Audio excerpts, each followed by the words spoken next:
सत्संग का महत्व नहीं समझते। सत्संग तो करते, सत्संग का महत्व नहीं समझते। सत्संग क्या है?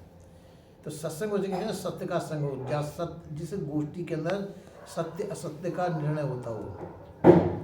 सत्य क्या है, असत्य क्या है, ये निर्णय जिस गोष्ठी के अंदर होता हो उसको कहते हैं सत्संग, सत्य का संग। सत्य उसे कहते हैं जिसका तीनों कालों में नाश नहीं होता, जिसका कभी भी नाश नहीं होता वो सत्य। और जो बीच में नाश होता हो, बनता हो, बिगड़ता हो, वो सत्संग नहीं है। कौन करे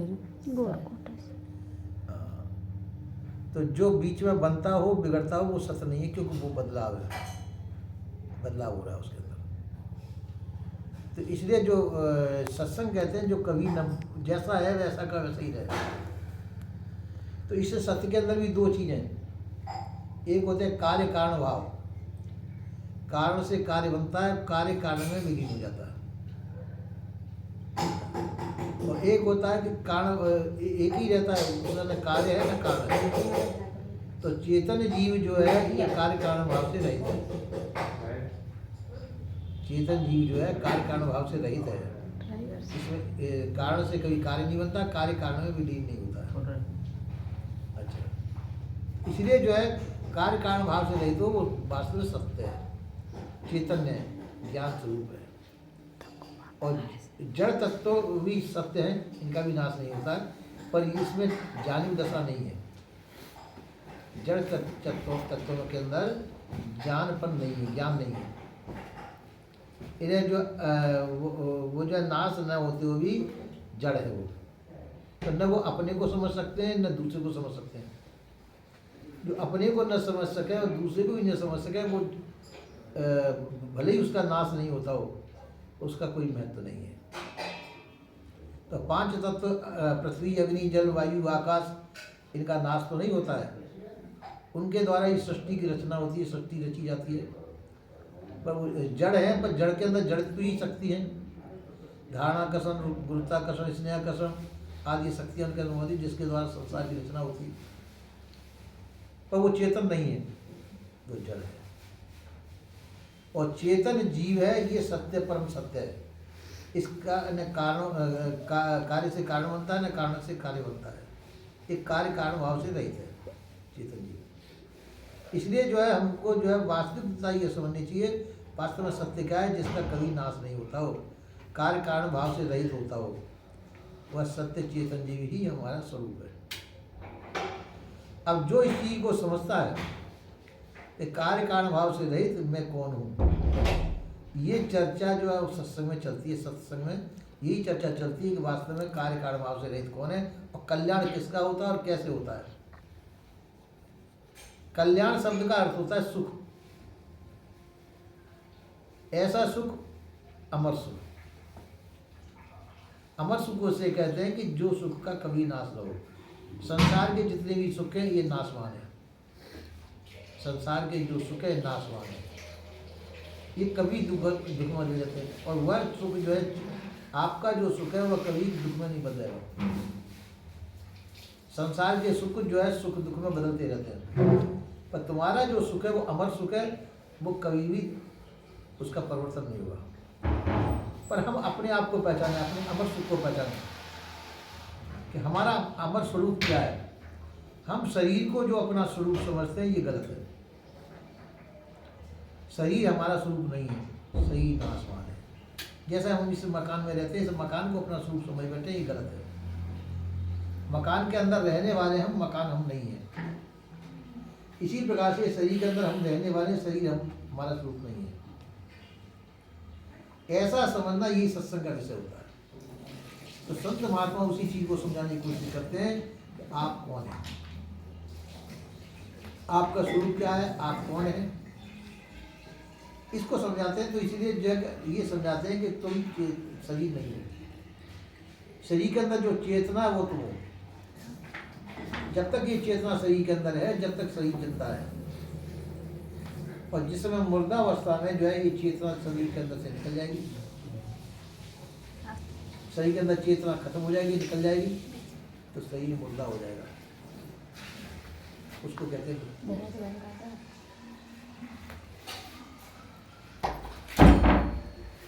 तो हम जो है इस चीज़ को जानने के लिए, इस अवस्था को जानने के लिए कि शरीर मुर्दा हो जाता है तो उसमें क्या वस्तु निकल जाती है, और जिंदा होने पर क्या वस्तु इसके अंदर रहती है। जिंदा रहने पर बस इसमें चेतनता रहती है, और मुर्दा हो जाने पर वो चेतनता खत्म हो जाती है। चेतनता वो है जिसके द्वारा हम जो है सजीव रहते हैं, चेतन रहते हैं। लोग बाग कहते हैं वृक्षों के अंदर भी जीव होता है, वृक्षों के अंदर जीव नहीं होता। हाँ, वृक्षों के ऊपर असंख्य जीव हो सकते हैं, कीड़े मकोड़े आदि होते हैं उनके अंदर, वो अपने अपने शरीर में स्वतंत्र जीव है। तो वृक्ष के अंदर जीव नहीं होता। शरीर के अंदर भी जू वगैरह होते हैं, कई जू वगैरह हो सकते हैं, वो भी स्वतंत्र जीव है। पर जिस सत्ता से शरीर चलता डोलता बोलता है, वह सत्ता मान जीव स्वतंत्र है, वह एक शरीर में एक ही रहेगा। ये तुम भी अपने शरीर के स्वयं सत्तामान जीव हो, अपने आप के स्वयं मालिक हो।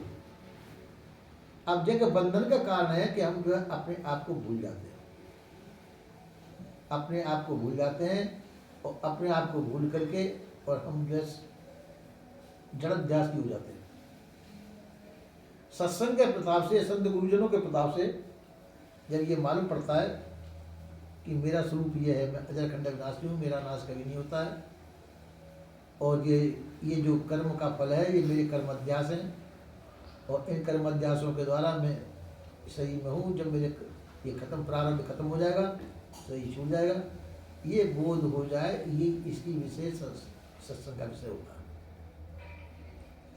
उसी के लिए हम सत्संग करते हैं कि जिसके द्वारा हम ये वास्तविकता का बोध कर लें। तो ये संत गुरुजन इसका बोध कराते हैं कि आपका स्वरूप क्या है, आप कौन है, शरीर में कैसे आते हैं और कैसे जाते हैं। तो शरीर में आते हैं कि पहले जो हमारे कर्माध्यासी जीव जो है शरीर को छोड़ करके और दूसरा शरीर धारण करता है अपने कर्मों के अनुसार। पहले तो ध्यान देना चाहिए, देवी देवता भूत प्रेत ईश्वर खुदा परमात्मा ये होते नहीं है, ये झूठी मान्यता है। देवी देवता भूत प्रेत ईश्वर खुदा परमात्मा ये है ही नहीं। इसको जो मान करके लोग आप भूल में पड़े, वो भूल में है। वास्तव में ये देवी देवतावाद जो है ये खाली काल्पनिक है। परमात्मा भी नहीं होता, परमात्मा भी माना हुआ। परमात्मा का मतलब श्रेष्ठ आत्मा। तो श्रेष्ठ आत्मा उसे कहते हैं जो संसार के बंधन से रहित हो जाए और अपने अमृतत्व का जिसको ज्ञान हो जाए, वह श्रेष्ठ आत्मा है। पर वो परमात्मा कोई दूसरा नहीं, वो परमात्मा तुम स्वयं हो। पर चेतन आत्मा परमात्मा तुम स्वयं हो। केवल यह क्या एक अपने स्वरूप को जानता है, एक अपने स्वरूप को नहीं जानता है, पर तब भी उसके स्वरूप में कोई फर्क पड़ने वाला नहीं है। तुम अपने स्वरूप को नहीं जानते तो ये शरीर को अपना स्वरूप समझोगे, अपने स्वरूप को जानते हैं तो ये समझेगा शरीर मेरा स्वरूप नहीं है, शरीर जिसकी सत्ता से चलता डोलता बोलता वो मैं हूँ, इसका बोध हो जाएगा। और हमारी शरीर की गुलामी और शरीर का भय खत्म हो जाएगा। तो शरीर तो नाशवान है, नाश हो गई। नाशमान सो ना रहे, अविनाशी ने नशाए। नाशमान रहेगा नहीं, अविनाशी का कभी नाश नहीं होता, तो तुम अविनाशी हो, तुम्हारा नाश कभी नहीं होगा। इस चीज को समझ लेने पर आपका सभी प्रकार का भय दूर हो जाएगा, आपका नाश नहीं होता है। जो है शरीर का नाश करेगा, आपका नाश नहीं कर सकती। आप अमर हैं, शरीर अमर नहीं है, आप अमर हैं। तो अपने अमर स्वरूप का बोध करना ये सत्संग का विषय होता है कि वो शरीर के अंदर जो चेतनता है वो तुम्हारा स्वरूप है, वही अमर है। आप इस शरीर से निकल के जाएंगे और इस कर्माध्यास के वशीभूत होकर के जिस शरीर अपना शरीर स्वयं बनाएंगे माता के गर्भ में जाकर, उसके अनुसार फिर तुम्हारी दूसरी लीला चालू हो जाएगी। और जिस समय सभी कर्माध्यासों को खत्म कर देंगे तो आप मुक्त हो जाएंगे। तो कर्माध्यास को खत्म करके अपने स्वरूप का बोध हो जाने पर आप जीवन मुक्त स्थिति में रहेंगे। शरीर तो रहेगा आपका, जब तक प्रारब्ध पूरा नहीं होगा तब तक शरीर नहीं छूटेगा, पर शरीर रहते रहते आप मुक्त स्थिति में आ जाएंगे। और अवधि, शरीर की अवधि पूरा होने पर शरीर छूट जाएगा और आप मुक्त हो जाएंगे। फिर दूसरा जन्म आपको नहीं लेना पड़ेगा, आप मुक्त स्थिति में स्वतंत्र स्वाधीन स्थिति में आ गए। इतना जिसने कर लिया तो समझो ये मनुष्य जीवन सफल कर लिया उन्होंने, हमारा मनुष्य जीवन का कार्य पूरा हो गया। कि और किसी कहानी में व्यक्ति मुक्त नहीं हो सकता, और किसी भी कहानी में मुक्त नहीं हो सकता है, एक मनुष्य जीवन में ही मुक्त हो सकता है। तो मनुष्य जीवन में मुक्त होने के लिए हमको सत्संग की विशेष आवश्यकता है। और दूसरी चीज, संसार की जो रुचि है ये रुचि खत्म करनी पड़ती है। संसार में हमारा मोह है, ये मोह शक्ति ही बंधन का कारण है। तो संसार की मोह शक्ति को छोड़ना पड़ता है, अपने अमृत को प्राप्त करने के लिए अपने आप की जानकारी करनी पड़ती है। इतना जिसने कर लिया तो शरीर का कार्य पूरा हो गया उसका। पर जबकि शरीर की आसक्ति छूटना बड़ी मुश्किल पड़ती है। ज्ञान भी हो जाएगा, चलो मैं अमर हूँ, ये चेतनता मेरा स्वरूप है, इतना वो भी हो गया, फिर भी शरीर की आसक्ति हमारी नहीं छूटती, संसार की आसक्ति नहीं छूटी। संसार से हमारा संबंध है, हमने संबंध जोड़ रखा है। ये मेरे पुत्र हैं, ये मेरी माता है, ये मेरे पिता हैं, ये मेरा घर है, ये मकान है, उनमें आसक्ति है। उन आसक्ति को अंदर जी बता, ज्ञान हो जाने पर भी, ज्ञान हो जाने पर भी ये चुपकाट जो है ये नहीं छूटती। उस चुपकाट से फिर शरीर छूटने पर फिर वो उन खानी हो जाता है, बोध होने पर मनुष्य से मनुष्य शरीर खानी में जाएगा, वो अन्य खानी को नहीं जाएगा, वो मनुष्य से मनुष्य खानी उसको प्राप्त हो जाएगी। क्योंकि बोध उसको मौजूद है कि मैं शरीर नहीं हूँ। पर हमने कर्माध्यास हमारा नहीं छूटा, शरीर का अध्यास नहीं छूटा, शरीर का मोह नहीं छूटने से हमको शरीर प्राप्त हो जाएगा, हम मुक्त नहीं हुए। तो इसी प्रकार से हमारा कर्तव्य होता है कि यदि मुक्त होना चाहते हैं तो कर्माध्यास को खत्म करके हम अपनी मुक्त स्थिति को, शरीर अध्यास को खत्म करें और अपने मुक्त जीवन जीते जी अपन मुक्त स्थिति को प्राप्त हो जाए। अब आप कह सकते हैं इस बात को कि मुक्त होने पर हमारे को क्या फायदा है। मुक्त होने पर आप स्वतंत्र हो जाएंगे, ये स्वतंत्रता का फायदा है। अभी जो है हम शरीर के बंधन में हैं, और शरीर के बंधन में और नाना प्रकार के बंधन हमारे ऊपर पड़े हुए हैं, नाना प्रकार के त्रय ताप हमारे ऊपर हैं, दैहिक दैविक भौतिक तापों के बंधन में हम फंसे हुए हैं, और शरीर आदि के बंधन हमारे ऊपर मौजूद हैं। और मुक्त स्थिति हम मुक्त हो जाएंगे। अभी शोक मोह हमको व्यापेंगे और फिर उसको शोक मोह नहीं रहेंगे। सही रहते हैं मुक्त स्थिति आ जाएगी तो शोक मोह तब भी नहीं होंगे। कोई मरेगा गिरेगा तो हमको कोई शोक मोह नहीं होगा। अभी कर्माध्यासी हैं, अपना संबंधी कोई खत्म हो जाता है तो हमको उसके पीछे भागना पड़ेगा कि चलो हमारा वो फलाना संबंधी खत्म हो गया, चलो उसको, नहीं तो संसार हमारा क्या कहेगा, उसके वहाँ जाना पड़ेगा। और जब आप मुक्त हो गए तो कोई रो चाहे मरो चाहे कोई चिंता फिक्र नहीं है। सोचते हैं कि शरीर का मरना गिरना हमारा मरना गिरना नहीं है। शरीर मरता है, मैं नहीं मरता, मैं अमर हूँ, ये उसका मोह खत्म हो जाता है सही रहते रहते। तो जिसका ये मोह खत्म हो गया तो शरीर के संसार का उसको मोह नहीं रहता। शरीर में कोई बुराई करे उसकी तब भी कोई चिंता नहीं, कोई भलाई करता कोई चिंता नहीं। तो इस प्रकार से वो मुक्त स्थिति में स्थित होकर के संसार में रहता तो है, पर संसार का मोह नहीं होता। संसार के कर्तव्य सभी करता है, वो संसार के कर्तव्य ही करेगा जो करने योग्य है, करने योग्य कर्तव्य को करेगा, पर पाप उससे नहीं होगा।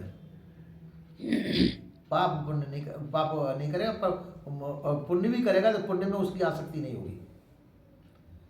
तो सभी प्रकार से अहंकार से रहित होकर के वह जीवन जिएगा, मुक्त स्थिति में जीवन जिएगा, मुक्त ही जीवन जिएगा वो।